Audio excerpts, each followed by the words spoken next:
Hey guys, welcome to the video. Salt here. Today I'll be going over the Kitgun the Vermisplicer, and specifically its primary configuration. Later this week, or at the beginning of next week, I'll do the secondary configuration of the Vermisplicer. Now obviously tomorrow we have Ureli Prime coming out with some other Prime items, and so I'm going to be focusing on doing new content first. And so that secondary configuration of the Vermisplicer might either be in between that new content or it might be at the end of it. If it's at the end of it, then you'll see it probably at the beginning of next week, like I said.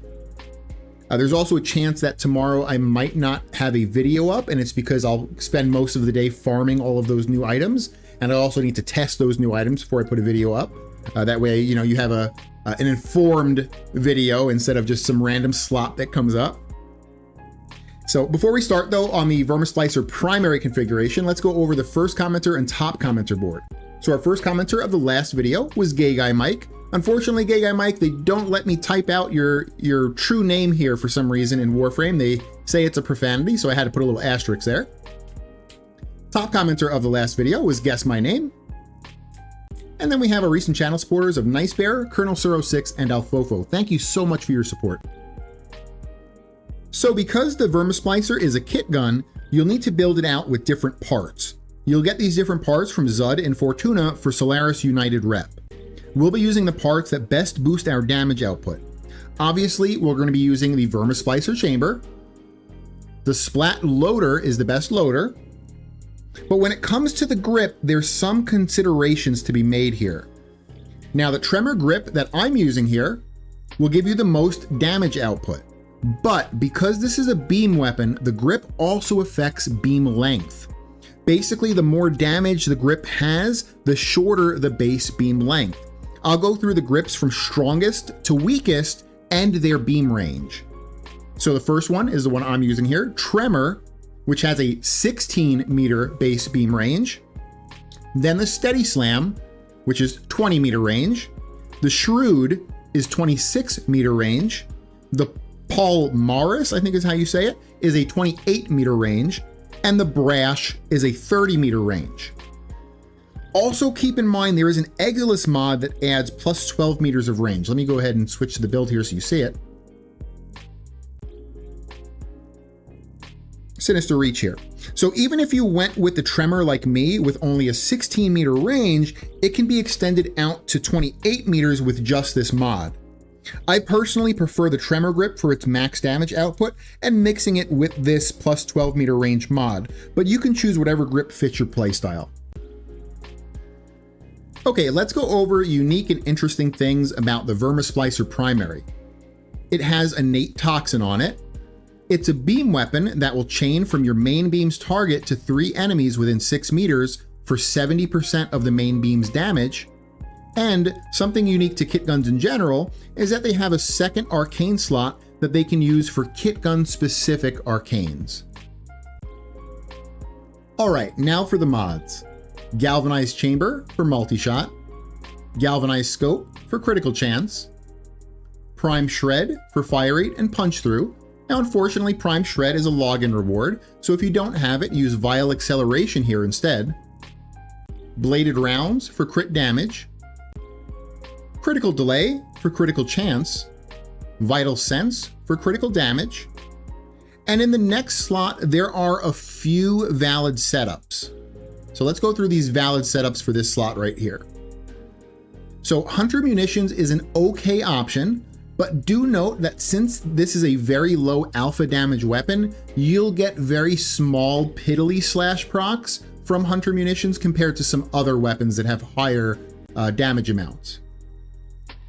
The mod Magnetic Capacity, let me type this in here, Magnetic Capacity. Magnetic Capacity is also an option over this Hunter Munitions here. So this will add magnetic, obviously. But if you choose to go this route, you may want to lower the weighting of your viral by using the 60/60 cold mod here instead of the primed cryo rounds. That way you can get viral and magnetic kind of, evenly. And probably the best option for this slot right here would be if you have a Riven. Obviously not everyone's gonna have a Riven, but that would be technically the best option for this slot. In the next slot, we use primed cryo rounds. This will mix with the weapon's innate toxin to make viral. But if you're already producing viral externally, like with a pet or a subsume, then go electric here instead to make corrosive. In the Exilus slot, we choose Sinister Reach to increase our beam length by plus 12 meters. In the Kitgun specific arcane slot, there's a few options.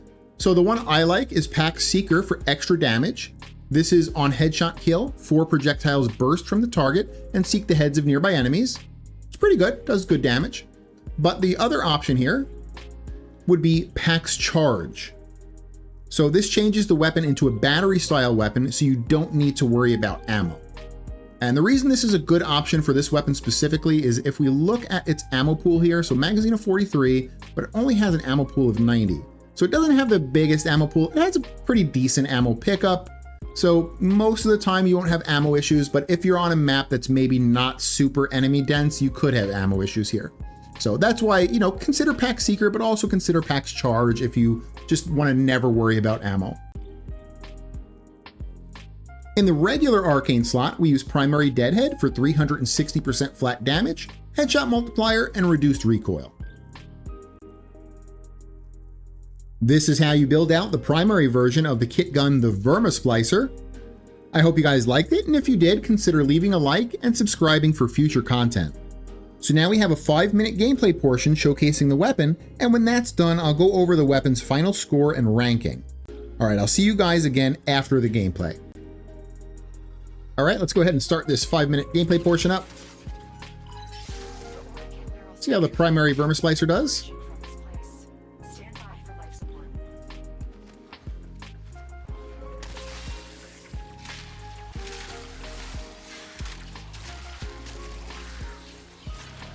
It's a pretty good weapon. It's comparable to a lot of the other chaining weapons in the game. It's actually, in some ways, a lot better than them because it has a very good base critical chance and very, very good base critical damage.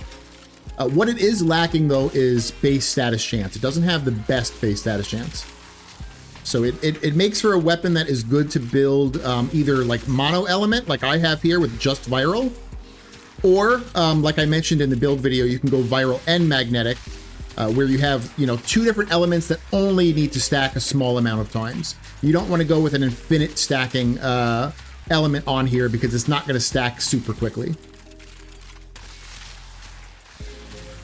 So, I mean, that's like the one weakness it has to some other chaining beam weapons. But otherwise, the critical chance stat and the critical damage stat, really, really good. Actually, when I was doing, so I do the gameplay portion after I do the 10-minute kill count runs. And while I was doing the 10-minute kill count runs today, I was doing them, I was streaming on the Discord doing them. And me and my buddy Montero were talking about it. I was like, I wonder how this stacks up against the Torrid. Like, I wonder how close this gets to being as strong as a Torrid. Because this chains to 3 enemies at 70% of the initial beam's damage, which is pretty damn good compared to a lot of other chaining beam weapons. A lot of other chaining beam weapons only chain to 2 enemies at like 60%, or I think some are even only 50% of the main beam's damage. So I was like, I wonder how this compares to the Torrid there. So he brought up the Torrid stats like while I was using this, and oh my goodness, it was kind of disheartening. The Torrid is 5 enemies chained to, and it's 75% of the damage. So it's like, oh my goodness, nothing's gonna beat the Torrid with those stats. At least this one kind of comes close, but it's still not. Well, I don't know if I would say it comes close, but it tries to come close.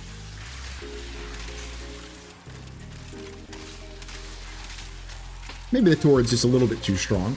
Maybe they should have made the Torrid like, it's an incarn and they want to make it powerful. Like, make it chain to 4 dudes instead of 5. Like, everything else is chaining to 2 to 3 dudes. Why does it gotta like skip an entire numerical value and go to 5? I don't know, that's my gripe for the day.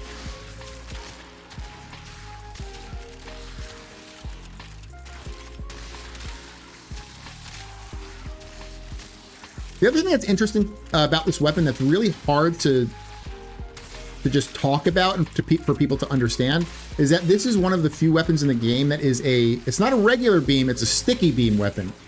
which means that as long as you hit that target, it's actually gonna, even if you move your reticle a bit, it's gonna maintain hitting that target. Let me see if I can like find like one target by himself here, like one heavy target. Let me see. Yeah, those are like kind of weak guys. This guy here. Okay, so I'm gonna like start shooting him, but I'm gonna move away. You see how that beam stays on him? There's only a few beam weapons in the game that act like that.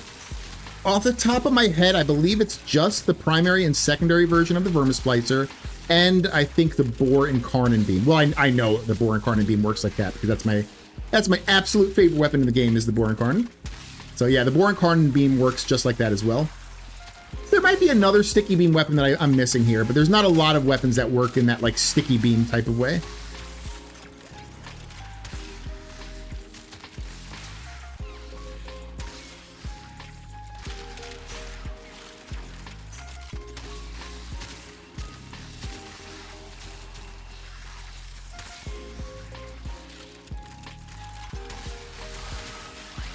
You actually get like a visual tentacle that comes out of this weapon too, which is really cool.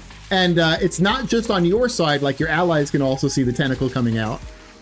So, you know, make sure to color it something really funny. So the base color is like green, which is kind of boring. I have it as pink now, which I think is an appropriate tentacle color.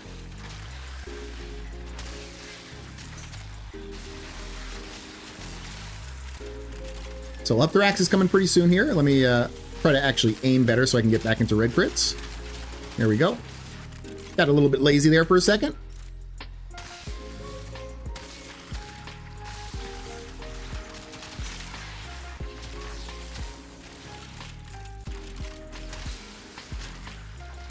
It's gonna do kind of mediocre against single target. Like you'll see against these Thoraxes, it's not bad, but it's also not gonna like chunk them down.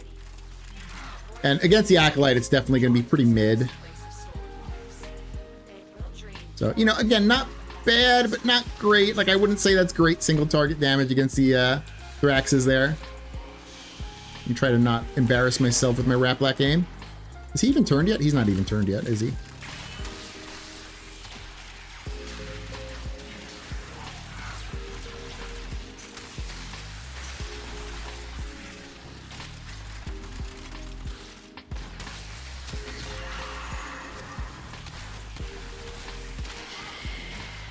All right, let's take care of Malice, and then we can end it here.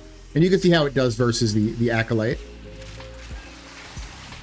It does okay. Again, it's not great. It does okay. I think it does better than most beam weapons, just because of its big crit chance and crit damage values, but it's still not great, though. So, all right, we'll end this here. We're at 6 minutes now, 482. I was kind of messing around, too, showing some of the stuff of the... some of the features of the weapon off, so... All right, we'll go back to the Orbiter now. Welcome back, guys. So let's go over how the primary Vermisplicer kit gun did in its 3 10-minute runs on Steel Path Lewis Circulus. It got 1,084, 1,072, and 995 kills, putting it easily in the S tier for kill per minute potential. For single target, it's not that great. The low status chance on it also means that dot stacking for heat or other dots won't ever really be super effective on it. So even single target damage based on dots won't really work. So we'll give it C tier here for single target. And for ease of use, it's a chaining beam weapon, so it's extremely easy to use, although you still want to focus on headshots to stack galvanized scope, but that's not really hard to do. So A tier I think is fair here for ease of use. So that's my take on it. Let me know what you guys think. Again, thank you so much for watching, and I hope you guys have an amazing day. All right, bye.